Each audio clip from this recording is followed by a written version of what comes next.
Black Fisherman pulls a strange container from the ocean. What he saw changed his life. Subscribe to the channel and write in the comments where you're watching this video. He was just a fisherman who, by chance, dredged a large container from the ocean's depths. The sun had only just started to crest the horizon over the small coastal town as Darius Cole stood on the weathered planks of the old pier, his gaze fixed on the endless gray expanse of the water. A briny wind whipped at his face, carrying the familiar smells of salt and seaweed. His boat, a durable but aging vessel he called Big Mama's Grace, bobbed gently on its mooring lines. Its once vibrant blue paint was peeling, yet it remained a dependable craft. With hands accustomed to the work, Darius tugged on the ropes, inspecting the knots as he did every morning, his thoughts already weighed down by the prospect of another demanding day at sea. The town at his back was quiet, still moving to the unhurried rhythm of dawn. Modest homes with worn siding and corrugated roofs hugged the shoreline, their windows dark save for the faint glow from a few early risers. This was a place often overlooked by maps, a sliver of land where existence was governed by the tides and the unyielding spirit of the families who stayed. Darius was raised here, spent years away working on cargo ships, and came back after his wife passed to raise his daughter, Zara, on his own. He was a different man back then, more robust in both body and soul. Now, at 42, his shoulders carried the ache of years spent hauling nets, his hands were tough and scarred, and a quiet exhaustion born from relentless work and mounting bills settled in his eyes. He looked up at the sky with a frown. The weather had been fickle lately. The previous night's radio forecast had mentioned unstable conditions offshore, but he couldn't afford to wait for tranquil seas. The nearby fishing areas were depleted, and his most recent haul had hardly paid for fuel. He needed a bigger, better catch, something valuable enough to ensure there was food on their table and to quiet the nagging calls from creditors who were starting to circle. His attention shifted out toward the ocean, to the deeper waters far beyond where the local fishermen typically ventured. Those parts of the sea had a certain notoriety. The currents were treacherous, and eerie tales were attached to those depths. Stories of sunken vessels, ships that disappeared without a trace, and sonar that returned only garbled echoes. Darius wasn't one for ghost stories, but he respected danger. He'd worked those waters before and knew that while they could easily claim a careless man, they also held the promise of a much more bountiful catch. An image of Zara flashed in his mind as he secured the final knot. She was 13 now, sharp and resilient, and old enough to grasp their financial strain. Her school fees were late, and she had ceased asking for new clothes or toys months ago. He despised the look she got when she saw him counting change at the kitchen table late at night, the quiet resignation of a child who learned too young how precarious their situation was. That was the reason he was pushing farther out than ever before. He could sense it deep in his gut. It was a risk he had to take. The pier groaned beneath his boots as he boarded his boat and fired up the engine. Its familiar grumble was a comfort, a sound that reminded him of countless hours navigating these waters. He untied the mooring lines, nudged the throttle forward, and felt the vessel pull away from the dock, cutting through the murky water as the town faded into a blur against the coast. The sky was still overcast, painted with subdued shades of orange and pink, but the horizon before him was shrouded in a foreboding haze that seemed to consume everything. Hours ticked by as Darius piloted Big Mama's Grace into deeper territory. The shoreline disappeared, leaving only the rolling ocean stretching in all directions. The waves swelled, lifting and dropping his boat in a slow, unending rhythm as gulls circled and cried out before gliding away to the east. He corrected his course, aiming for a sector he recalled from years past, a spot most avoided. Few fishermen ventured there now, deterred by the strong currents and the way sonar equipment would sometimes mysteriously fail, but Darius remembered it as a place teeming with fish. By late morning, he had arrived. He throttled the engine down to an idle and surveyed his surroundings. There were no other boats, just an unbroken expanse of water. The solitude was immense, a feeling that reminded a man of his own insignificance out here.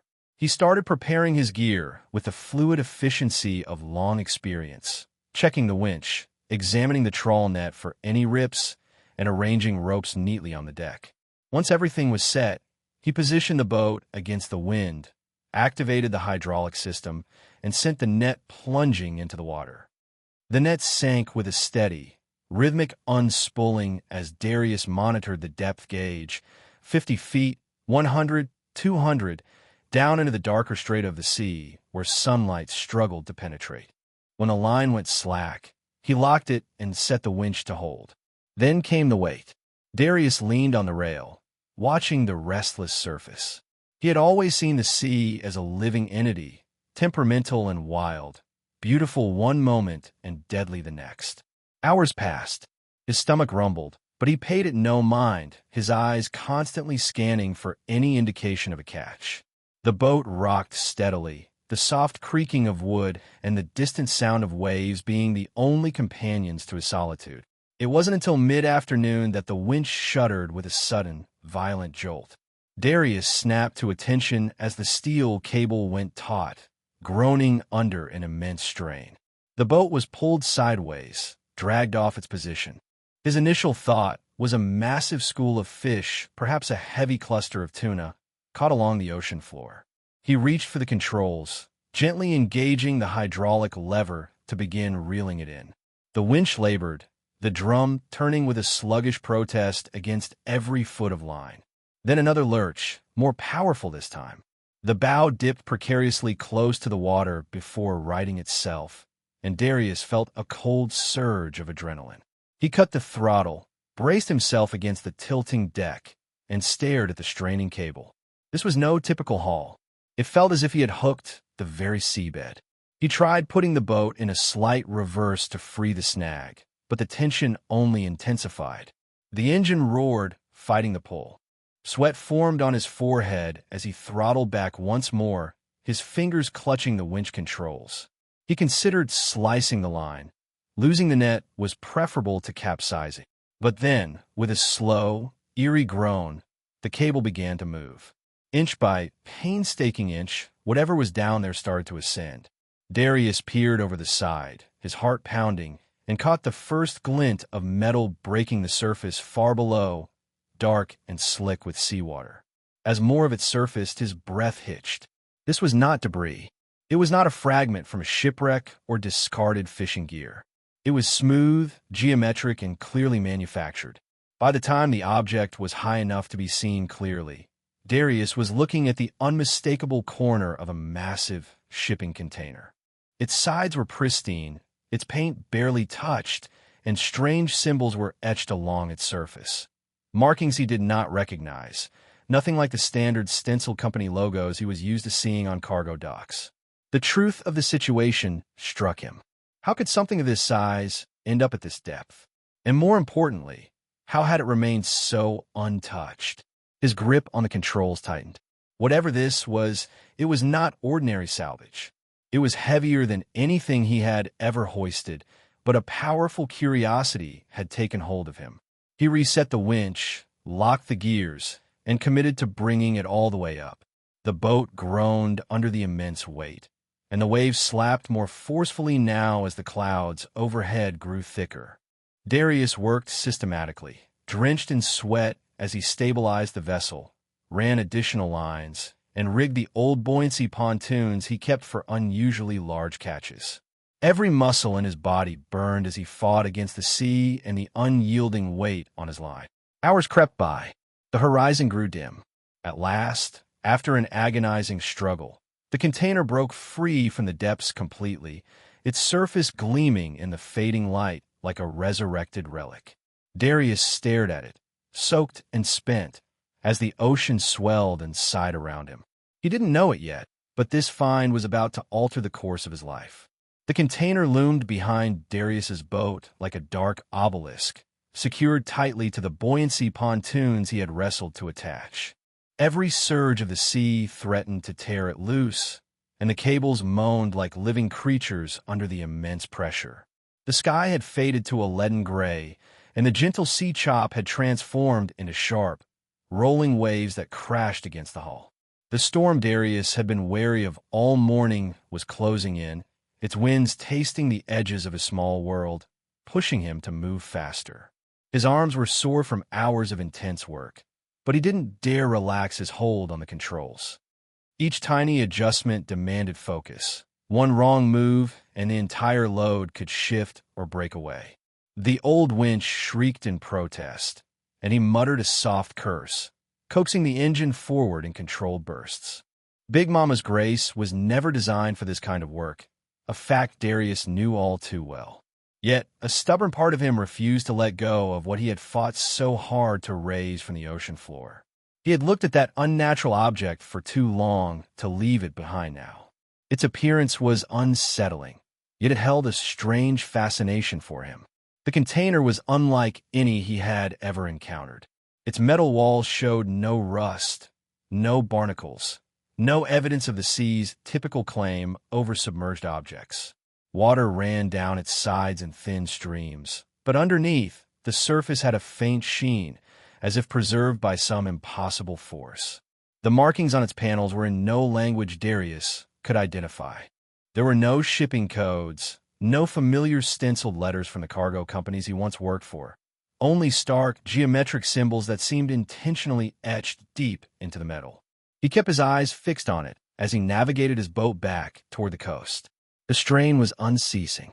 Twice, waves slammed into the starboard side with enough force to drench him in icy spray, soaking his jacket through. His hands grew numb from gripping the throttle and controls, but he kept going. He thought of Zara back home, probably at the kitchen table with her school books, waiting for his return. This thing, whatever it was, felt like the type of discovery that could turn their lives around. Even if it held no monetary value, someone would surely pay for information about it. When the shoreline finally appeared, Darius released a breath he hadn't realized he was holding. The familiar sight of the dock and the cluster of weathered buildings was a comforting anchor, pulling him towards safety. The storm front was on his heels, its clouds forming an ominous wall on the horizon, but he was close enough to make it. With careful maneuvering, he guided the boat toward the sheltered cove by his mooring, battling the wind until he slipped into the calmer waters near the pier. He secured the container to a pair of old floating pontoons he kept tethered there for temporary storage, then tied his boat securely. For a long moment, he just stood on the deck, breathing heavily, staring at the massive object floating gently beside him. In the dim light of dusk, it looked even more alien. No seaweed clung to it. No dents marred its corners, despite what must have been years under immense pressure. It was perfectly intact, sealed completely shut, and utterly silent. Darius climbed onto the dock, his boots thudding against the wood. He grabbed the thick mooring ropes and fastened the pontoons firmly to keep the container from drifting. His mind was racing. He had salvaged things before, scrap metal, broken crates, even an old fishing trawler, but never anything like this. This was not some forgotten cargo lost in a storm. It felt like it had been hidden, intentionally left behind.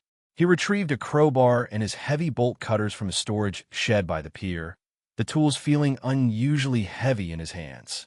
The storm winds whipped at his back, urging him on, but his actions were measured and deliberate. He walked around the container, examining it from every angle. There was no obvious indication of how it sank, no signs of a collision, no damage that would suggest it had fallen from a ship. The seals around the doors were thick and seamless, designed for complete water resistance. The locking mechanism was peculiar, unlike any he had seen. It wasn't a simple padlock or even a standard heavy-duty latch. This was a reinforced system, its metal housing recessed into the door with no visible branding or identifying marks. He knelt, running his fingers over its cold surface, tracing the faint grooves around it. It reminded him of something military-grade, the kind of hardware he'd only glimpsed from a distance in naval ports. He paused, leaning back on his heels, listening to the wind howl through the pier's pilings. Something about this felt profoundly wrong. Salvage laws were clear enough. Finders keepers if the owner couldn't be identified. But this didn't feel like it belonged to someone who would accept its loss quietly. Still, he couldn't stop now. He'd brought it this far. He braced himself, clamped the jaws of the bolt cutters around the lock, and squeezed with all his might. The thick steel fought back for a moment, then yielded with a sharp, metallic snap that echoed across the deserted pier. The lock dropped to the ground with a dull clang. Darius stood up, his heart thumping, and gripped the heavy handles of the container doors. They were stiff, sealed tight from years of neglect, and it took several grunting efforts before they finally gave way. The rubber seals hissed as they broke, and the doors creaked open inch by inch. He stepped back on instinct, preparing for the stench of seawater or the sight of ruined cargo. But there was nothing. No water gushed out. No debris fell. Instead, a rush of dry, stale air and a darkness so profound it felt unnatural greeted him. He blinked, disoriented, before fumbling for the flashlight on his belt. Its beam pierced the gloom, revealing a sight that made him freeze. Inside was not a cargo hold filled with crates or machinery. He was looking into what could only be described as a room, a living space, eerily preserved. A bed was bolted to one wall, made up as if its occupant had just stepped out. A small table and 2 chairs stood nearby. Shelves on another wall were stacked with books and sealed containers. The floor was covered with a thin but undamaged rug, and on one side, faded drawings were taped up, childlike sketches of suns, houses, and smiling figures. Darius moved closer, shining the light around the space. The walls were reinforced and insulated. A small metal locker stood in the corner, its door slightly open, revealing neatly folded clothes. A framed photograph rested on the table, showing a black man, a woman, and 2 small children, their smiles frozen in time. The most unsettling part was how untouched it all was. There was no sign of flooding, no mold, no decay. It was as if this place had been perfectly sealed, waiting. Darius swallowed, his throat suddenly dry. His fingers trembled as he reached out to touch the table's edge. The wood was smooth and dry. It was impossible. Containers didn't survive like this at the bottom of the ocean. They didn't contain furnished rooms. He backed away slowly, the wind outside howling louder now. Night was falling quickly, and the first drops of rain began to splatter against the pier. He pulled the doors closed again, securing them with a length of chain. His flashlight flickered, and he cast one last look at the massive object beside the dock, its shadows clinging to it like something alive. As he trudged back toward his house through the building storm, Darius couldn't escape the feeling that he had unearthed something that was never meant to be found. The storm raged against the small coastal town through the night and into the early morning. Rain beat against the windows of Darius's small house, and the wind howled like a tormented spirit, rattling the walls and shaking the loose shingles on the roof. Darius lay wide awake, staring at the ceiling, his mind refusing to quiet down. The image of the container's interior replayed in his thoughts. The perfectly made bed, the shelves of books, the drawings clearly made by a child. It felt less like a salvaged discovery and more like he had opened a door into a strange, frozen moment of someone else's life.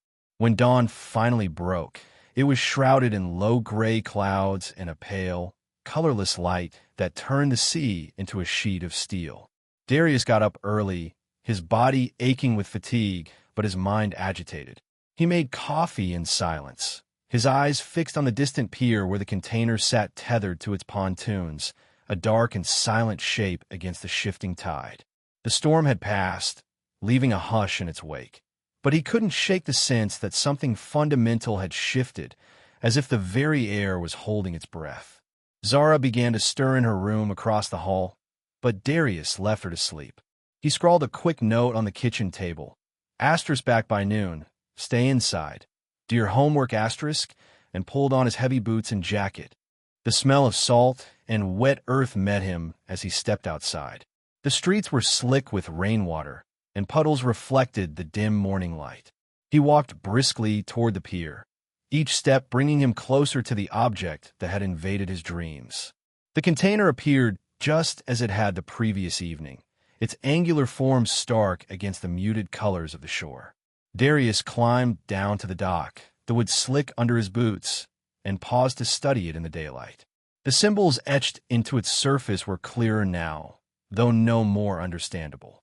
Sharp lines and intersecting curves that resembled no language he knew. A shiver ran down his spine, even in the still air. He approached the doors, unwound the chain he had hastily secured the night before, and pulled them open again. The hinges gave a faint creak of protest, but the seals maintained their strange integrity, releasing only a slight puff of dry air as they parted. Darius stepped inside cautiously, his flashlight beam cutting across the interior, though the pale morning light now filtered in from behind. Everything was exactly as he had left it, undisturbed and impossibly preserved.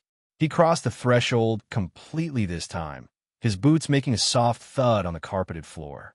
The feeling was surreal, walking into what felt like someone's home, perfectly preserved at the bottom of the sea. He began to inspect the space more carefully. The bed was made with a thin blanket pulled taut and tucked in with a precision that suggested routine. On the table beside it were a small metal cup, a spoon, and a closed book with a worn cover. He picked it up and flipped through its pages. It was a collection of short stories in English, the paper yellowed with age. Underneath was another book, this one in a language he couldn't identify, its letters curling in ornate script. The shelves held dozens more books, some familiar manuals and novels, others entirely foreign. Interspersed among them were sealed plastic containers, each labeled in neat handwriting. Rice, dried beans, salted meat, medical supplies. The air held the faint scent of old paper and dust, not mold or seawater. Darius knelt by one of the storage boxes, pried it open, and found vacuum-sealed food packets, all perfectly intact despite years of submersion. Then his gaze landed on the drawings. He approached them slowly, a tightness in his chest. They were simple crayon sketches on plain white paper, taped to the metal walls. A smiling sun, a blue house with smoke curling from its chimney, a stick-figure family holding hands. One figure, a tall, broad-shouldered man, was drawn with particular care, his face marked with black dots for eyes and a bold red smile. Next to the drawings was a photograph pinned to the wall. Darius gently took it down. It showed the same black man from the drawing, standing on a sandy beach with a woman and two children. They were laughing, the wind catching their clothes, the ocean a brilliant blue behind them. The man's arm was wrapped protectively around the woman, while the children held onto their parents, their faces bright with happiness.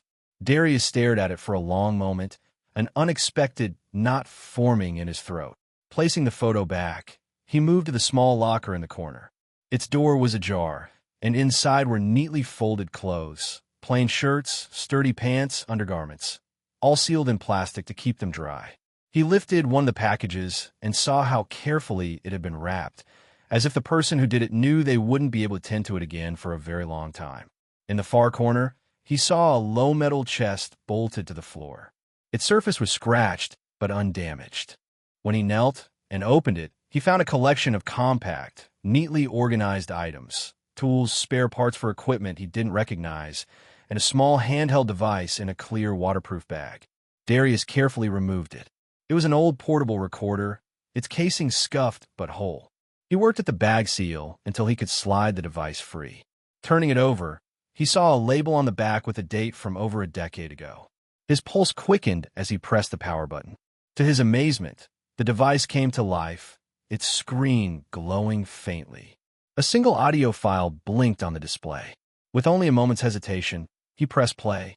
At first, there was only static and a low hum, punctuated by the faint groan of metal and muffled sounds that could have been distant voices. Then, a man's voice, accented but clear, cut through, strained and urgent. "My name is Kwame Diallo," it said. "If anyone finds this, please, you must listen. We don't have much time." Darius froze, his hand gripping the recorder. The voice continued, rapid and panicked. "We were promised safety, a new life, but it was a lie. They brought us aboard and locked us in these containers. We worked under guard.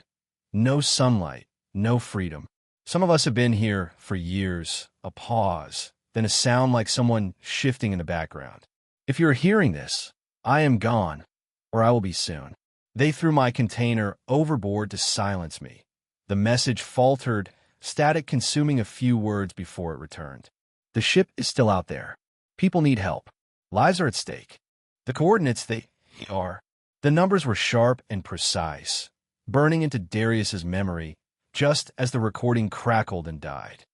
Silence filled the room once more. Darius stared at the recorder, his heart hammering. He replayed the coordinates in his head. He knew that area.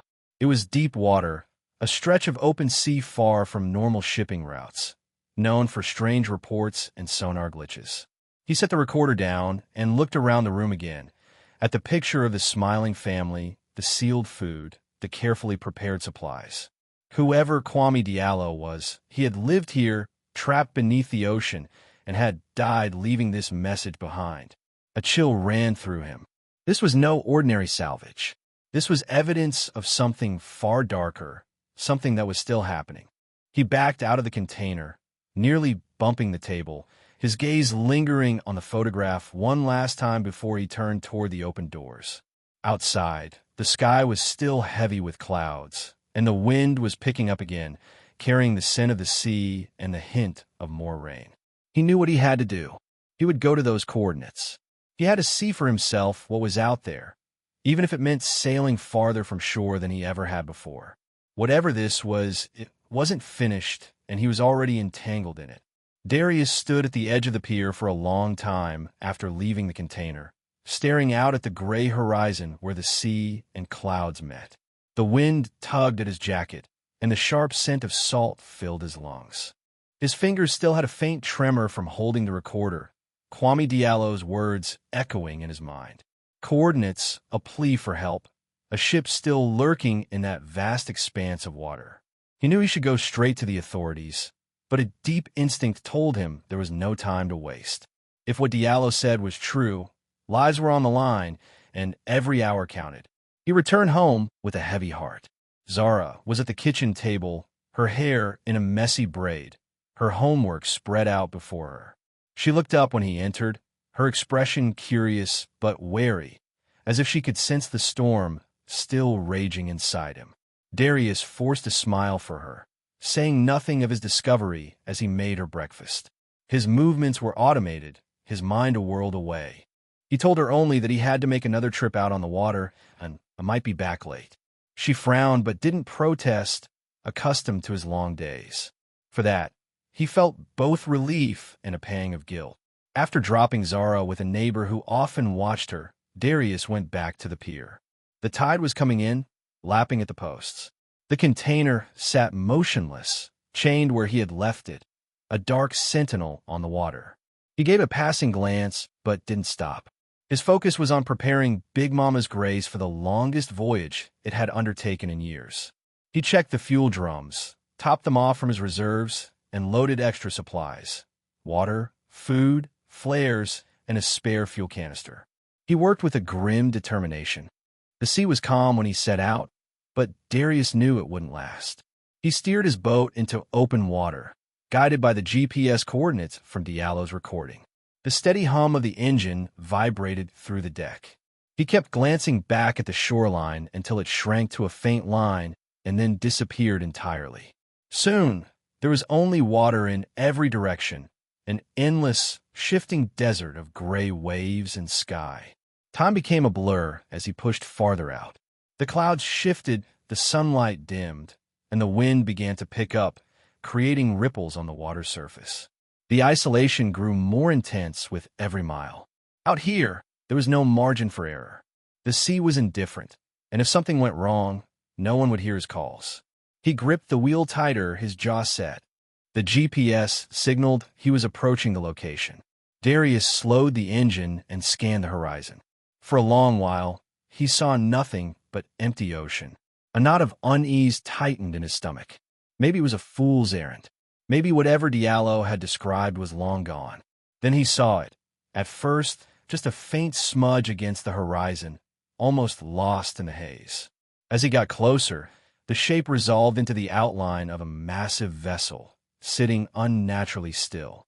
Its hull was dark and streaked with rust, and its towering cranes were like skeletal arms frozen in place. No flags flew from its masts, and there was no sign of activity on its decks. Yet Darius's gut told him the ship was not abandoned. He cut the engine to a low idle and drifted closer, his heart pounding. Through his binoculars, he studied the ship. The name on its bow had been crudely painted over, as if to erase its identity.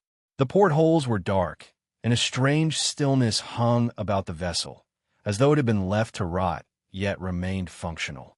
Darius hesitated. Every rational thought screamed at him to turn back and report this. But another part of him, the stubborn, restless part, pushed him forward.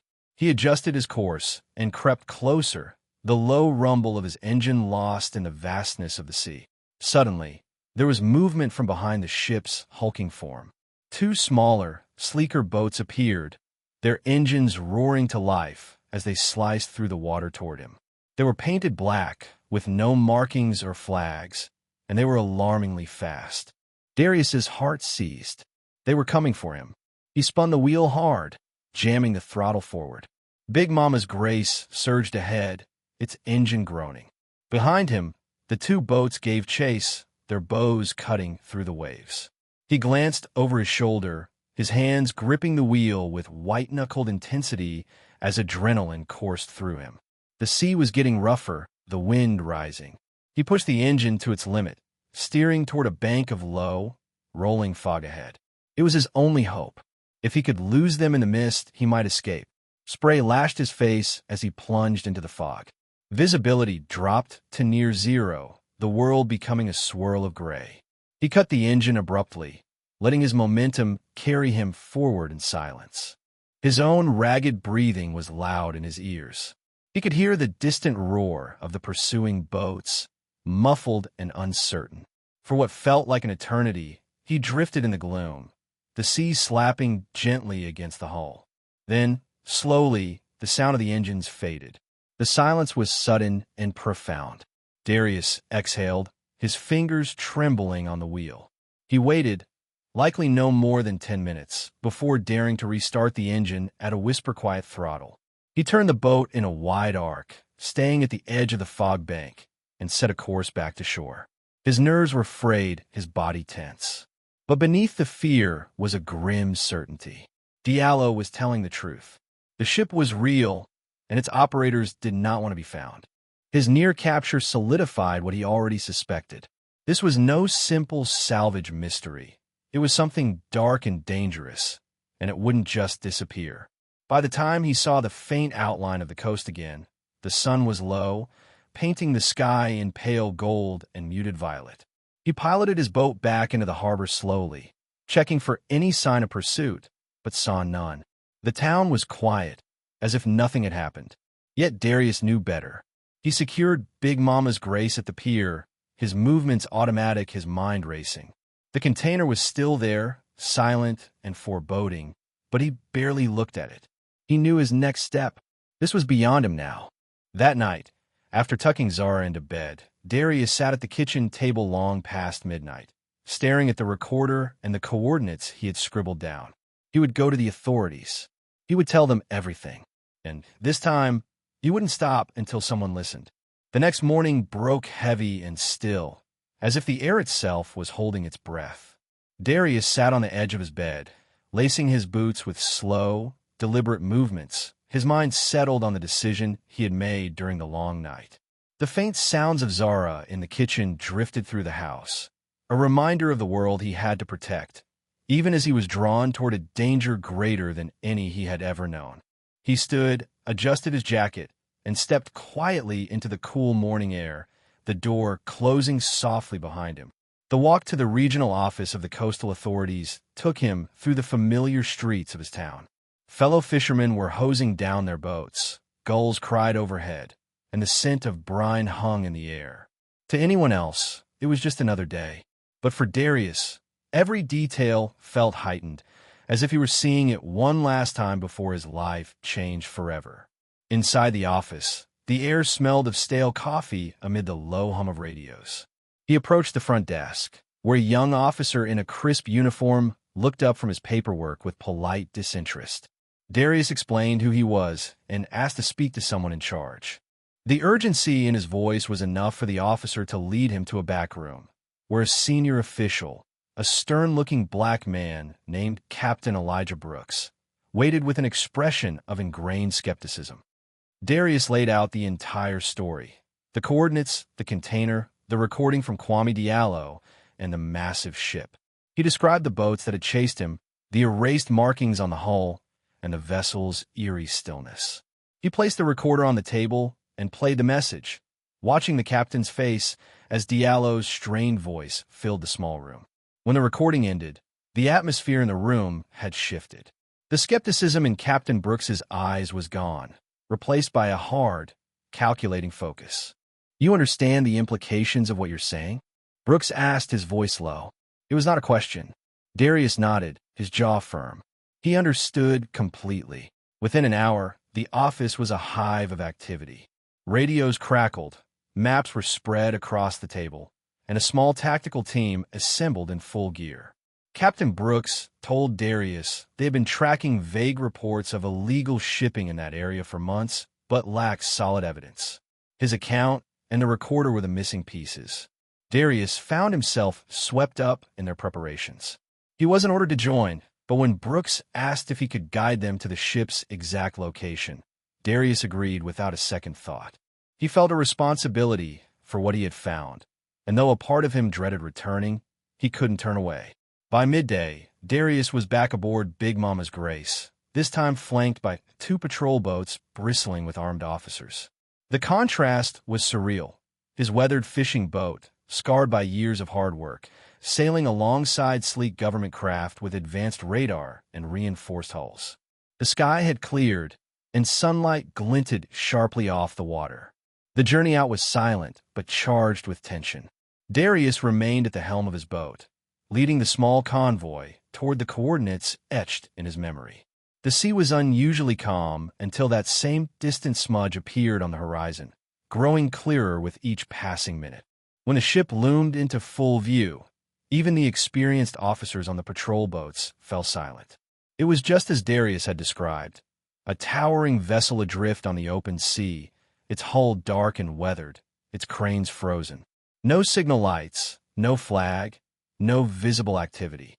It could have been mistaken for a derelict ship if not for the subtle signs of life Darius pointed out: shadowy figures moving on deck, quickly ducking out of sight. Captain Brooks ordered the patrol boats to hold their position while they assessed the situation. Through binoculars, Darius could see the hidden vigilance on the ship. Figures clustered near the railings, others slipped between container stacks. This was no ghost ship. The decision was made quickly. Using loudspeakers, the authorities announced themselves, their demands sharp and clear. Cut your engines, prepare for inspection, comply peacefully. For several long seconds, there was only the sound of waves against the hulls. Then, without warning, the ship erupted with activity. A handful of armed men appeared on deck, shouting. One fired a warning shot into the air, the crack echoing across the water. What followed was swift. The patrol boats surged forward as Captain Brooks barked orders over the radio. Officers aimed their weapons as they closed the distance. Grappling lines flew, and in moments, the first boarding teams were scaling the hull, disappearing over the railings.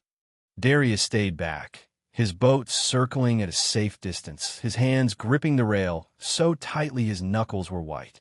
He could see little beyond the ship's deck, catching only fragments of the chaos over the radio. Muffled shouts, boots pounding on metal, the crackle of commands. Then he heard something else. Voices, dozens of them, raw and desperate, rising like a wave of anguish. When Captain Brooks's voice finally came through, it carried a weight that seemed to quiet the sea itself. "We found them," he said simply. Minutes later, the full truth emerged. Officers began guiding people onto the deck, men, women, and even some children. They came out of the ship's cavernous interior in a slow, staggering procession, their faces gaunt, their clothes in tatters. Some shielded their eyes from the bright sun as if they hadn't seen it in years. Others clung to each other, trembling and silent. Something twisted deep inside Darius. He recognized the haunted look of those who had survived by enduring the unthinkable. They were led gently to the waiting patrol boats, where medics rushed to help them. There were so many more than he had imagined. Among them, a man with sharp, weary eyes caught Darius's gaze. He looked just like the man from the photograph, though thinner now, his hair streaked with gray. When their eyes met, the man hesitated, then gave a small, almost imperceptible nod of recognition before being led to safety. The officers swept through the ship, rounding up those who had resisted. Captain Brooks reported that several crew members were in custody. Their operation had uncovered a floating prison disguised as a cargo ship, where captives were forced into labor, their container homes hidden from the world.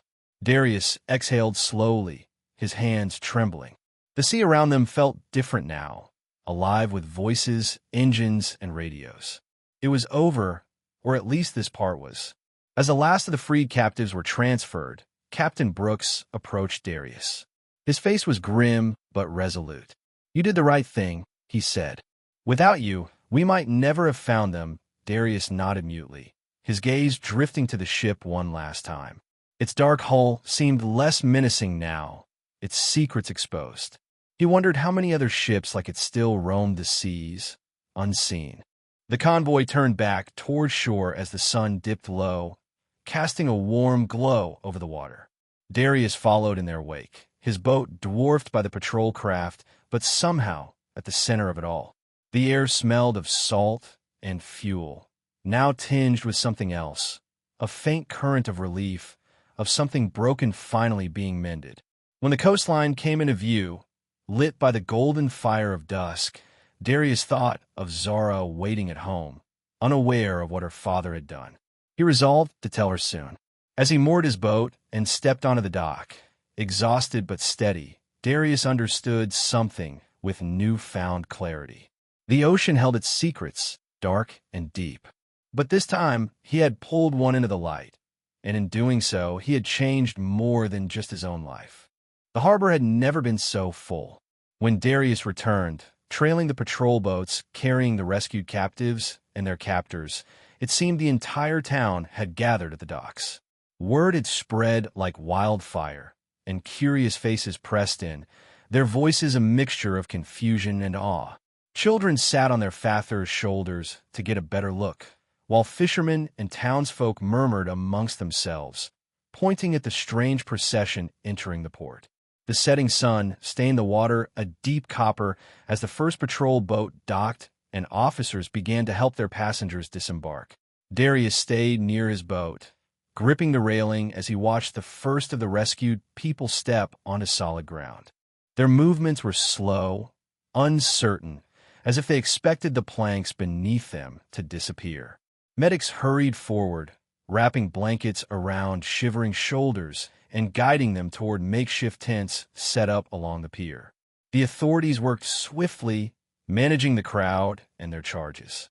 Cries of reunited families began to rise from the chaos, people who had lost hope now clinging to their loved ones.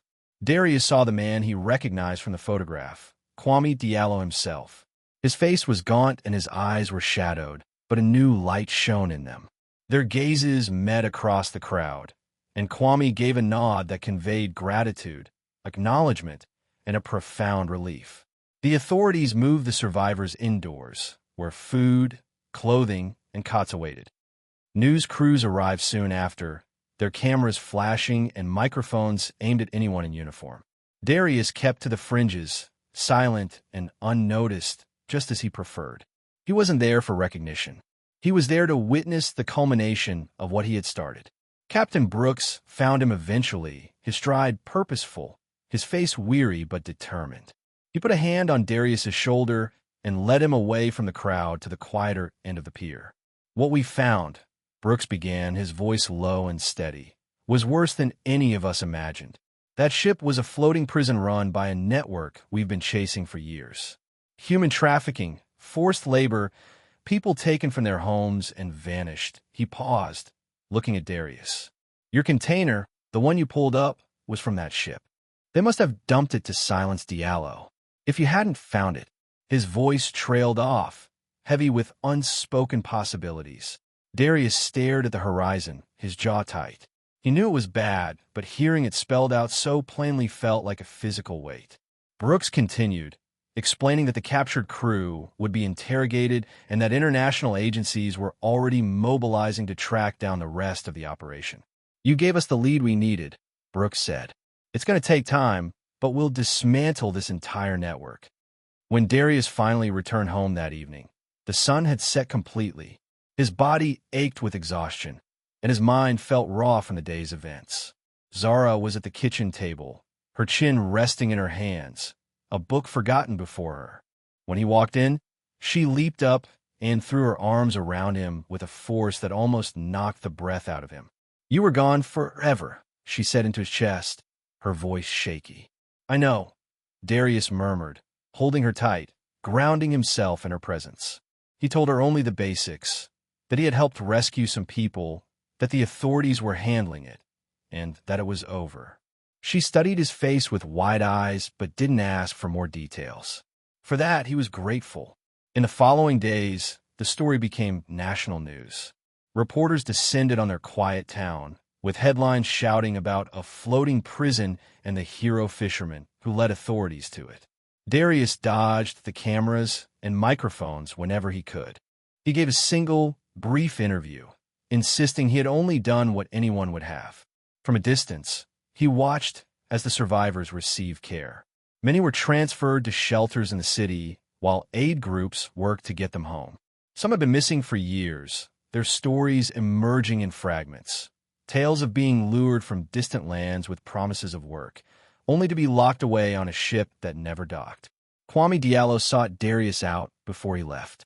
They stood by the pier, the wind whipping at their jackets. Kwame was thinner than in his photo, but he stood with a quiet dignity.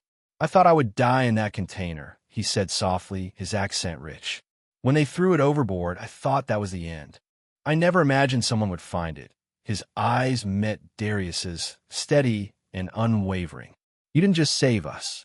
You gave us back our voices." Darius didn't know what to say. He simply offered his hand, and Kwame gripped it firmly in a silent exchange of understanding. As Kwame turned to join the others boarding buses for the city, Darius felt a strange mix of pride and sadness. The authorities were true to their word. In the weeks that followed, arrests spread like ripples from a stone thrown into the sea.